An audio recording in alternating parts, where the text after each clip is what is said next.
தமிழகத்தில் மோடிக்கு மக்கள் கோ பேக் மோடி என கூறிவிட்டார்கள்.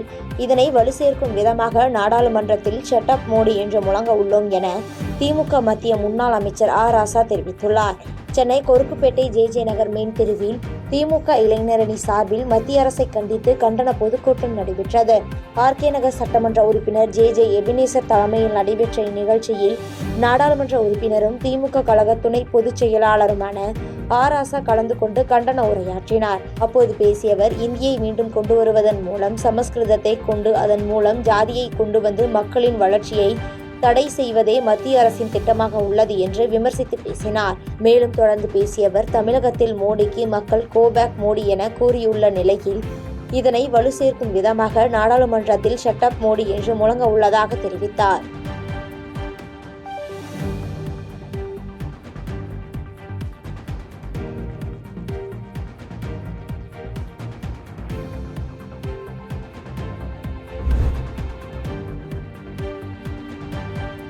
பல்லடம் அருகே கேத்தனூர் பகுதியில் சோளத்தட்டு ஏற்றி வந்த லாரி திடீரென தீப்பற்றி எரிந்ததால் சுமார் 50,000 மதிப்பிலான சோளத்தட்டுகள் எரிந்து சேதமடைந்தன.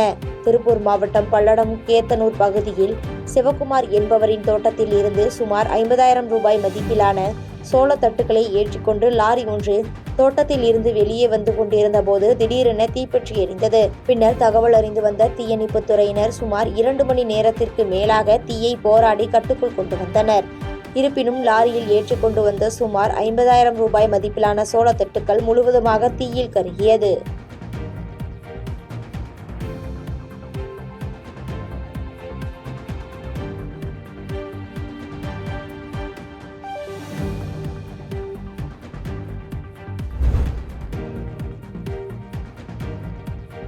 வாலாஜாபாத் அருகே தென்னேரி ஏரியில் 100வது ஆண்டாக காஞ்சிபுரம் வரதராஜ பெருமாள் தெப்பல் உற்சவம் வெகு விமர்சையாக நடைபெற்றது. காஞ்சிபுரம் தென்னேரி கிராமத்தில் உள்ள ஏரியில் 100வது ஆண்டாக நடைபெறும் தெப்பல் உற்சவத்தை முன்னிட்டு நேற்று முன்தினம் இரவு காஞ்சிபுரத்தில் இருந்து புறப்பட்ட வரதராஜ பெருமாள் சுவாமி பல்வேறு கிராம பகுதிகளில் வலம் வந்து மண்டகப்பட்டி கண்டொரளி தென்னேரி கிராமத்திற்கு வந்தடைந்தார். பின்னர் மின் விளக்குகளால் அலங்கரிக்கப்பட்ட தெப்பலில் வரதராஜ பெருமாள் ஸ்ரீதேவி பூதேவியுடன் எழுந்தருளி பக்தர்களுக்கு காட்சி அளித்தவாறு தென்னேரி ஏரியில் பக்தர்கள் வடம் பிடித்து இழுக்க தெப்பலில் 3 முறை வலம் வந்து உற்சவம் கண்டு அருளினார்.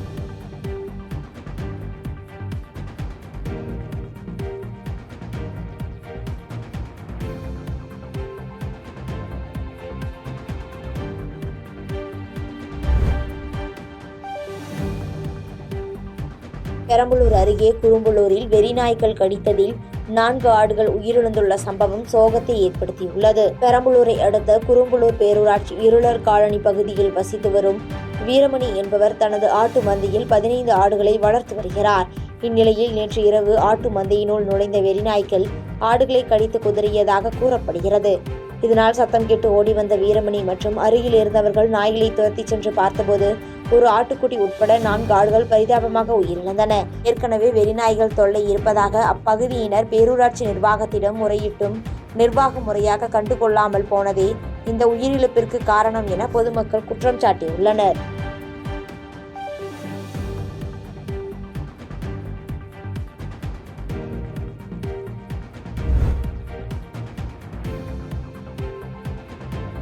விழுப்புரம் மாவட்டம் அரக்கண்டநல்லூர் அருகே கஞ்சா எடுத்து வந்த 3 கைது செய்த போலீசார் கஞ்சா பொட்டலங்கள் மற்றும் 3 இருசக்கர வாகனங்களை பறிமுதல் செய்தனர்.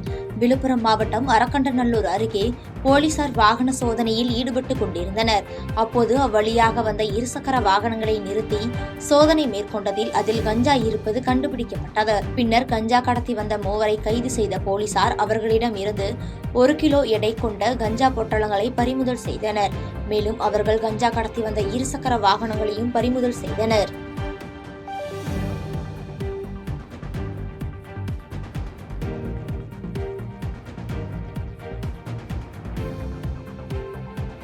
பாதகம் செய்பவரை கண்டால் நாம் பயம் கொள்ளலாகாது பாப்பா. மோதி மிதித்துவிடு பாப்பா, அவர் முகத்தில் உமிழ்ந்துவிடு பாப்பா. அண்மை செய்திகளை உடனுக்குடன் தெரிந்து கொள்ள இணைந்திருங்கள் எம் நாடு தொலைக்காட்சியுடன்.